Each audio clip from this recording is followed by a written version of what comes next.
I'm Richard Baker, an associate professor of economics at the College of New Jersey, and I teach mainly classes in economic history and introductory microeconomics, and my research is in economic history.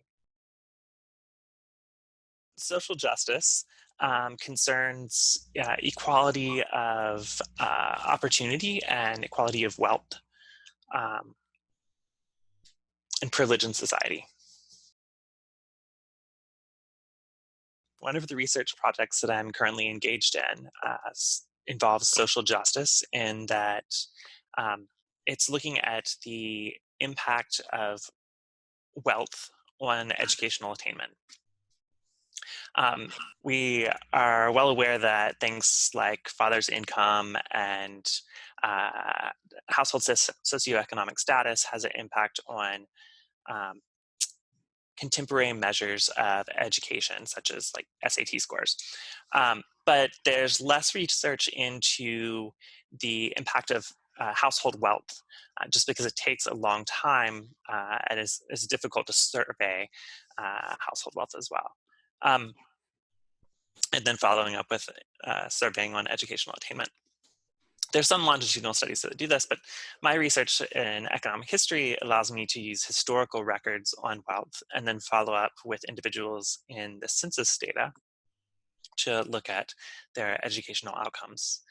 Um, this involves social justice because I'm paying particular attention to racial disparities in wealth that were in existence in the early 20th century South. My research is focused specifically on the state of Georgia because of the quality of their tax records and the roughly equal proportion of the population by race. Um, so in the early 20th century, you had racial segregation in schools, but you also had substantial differentials in wealth by race.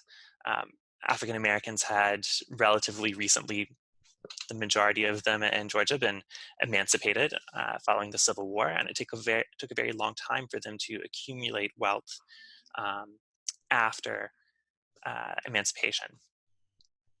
A lot of this was some institutional preferences being given to whites, and the lack of reparations or redistribution of land following the Civil War. But so this allows me to look at collect information on taxable wealth, which in Georgia was pretty much all wealth of the household, and look at how wealth impacted their educational attainment. Considering how whites were typically more well off, and they also had higher number of years of schooling on average when we follow up several years after their um, childhood, it stands to reason that a pretty good component of that racial differential in educational attainment was generated by the large racial differential in wealth. Prior work has looked at explaining this racial differential in educational attainment, looking at parental characteristics like occupation, uh, home ownership, and literacy. But a lot of these things are really could be proxies for income or wealth, which we know matters in the modern context. And so this is a large data collection project, getting numerical information on the wealth of households, which has not been previously available, and using that to test whether or not the racial gap in educational attainment can be explained by the racial gap in wealth. Early results from this study suggest that wealth played a large role in explaining the gap in educational attainment. I've been involving Over the last few years, I've hired a number of research assistants to help collect data from these Georgia tax records. And I'm now in the process of cleaning that data, making it machine readable, uh, making it uh, being able to import it into Stata to analyze. So some of the counties that I've collected data for, that information is ready to go, and I have some early results from tests there, but a good amount of it still needs to be cleaned up and people matched from the tax records to the census data. I'm hoping to achieve a better understanding of the determinants of the racial gap in educational attainment that persisted from the early 20th century into the 1970s. Um, well, there's still some gap today, but it's shrunk substantially. So I have previous research that also looks trying to address the same question, get a better understanding of the determinants of the racial gap in educational attainment. Looking particularly in the early 20th century, and this work focused on the fact that uh, cotton production required a massive amount of labor, and in particular, cotton production is quite well suited to the exploitation of child labor. In the early 20th century South, a lot of this child labor was being provided by African American families, and less so by white children.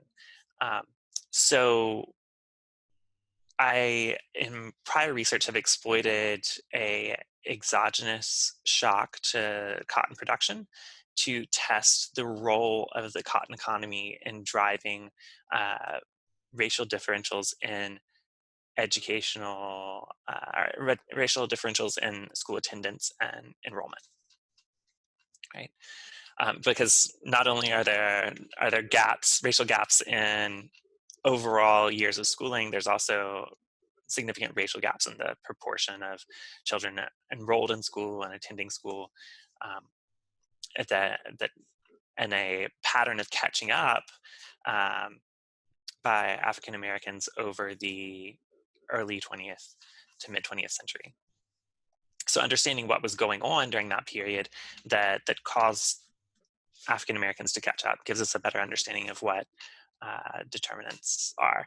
Right, so this work looked at the role of the cotton economy, which seemed to differentially demand the labor of African American children rather than whites. This exogenous shock that came through the boll weevil allows me to tease out a independent variation in cotton production that's not associated with the supply of child labor,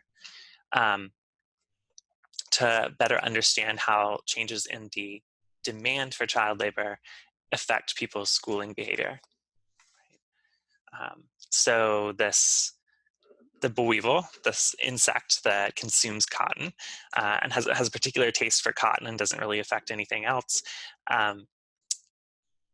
caused roughly a 50% drop in cotton production that was persistent over many decades following. And so you have a substantial reduction in the value of child labor in agriculture. And so as a result of that, I found a 2% increase in the enrollment rate of, a 10% decrease in cotton production led to a 2% increase in the enrollment rate of African American children.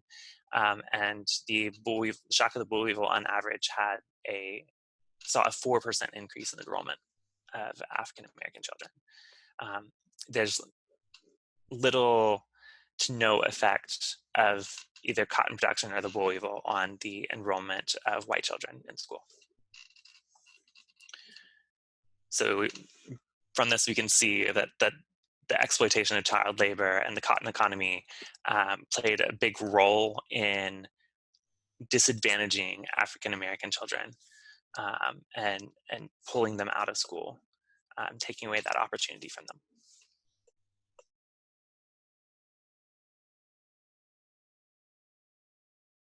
The social justice advocacy part of my research is in part to gain a better understanding of the historical uh, effects of the inequality of wealth and opportunity in the American South.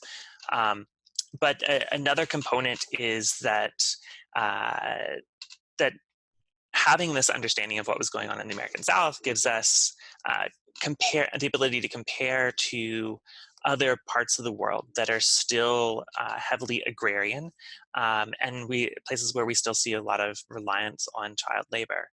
So understanding incentives and institutions under situations where there's high levels of inequality across race, or high demand for child labor, helps us think of ways to address problems in developing countries today that are struggling with these issues as well.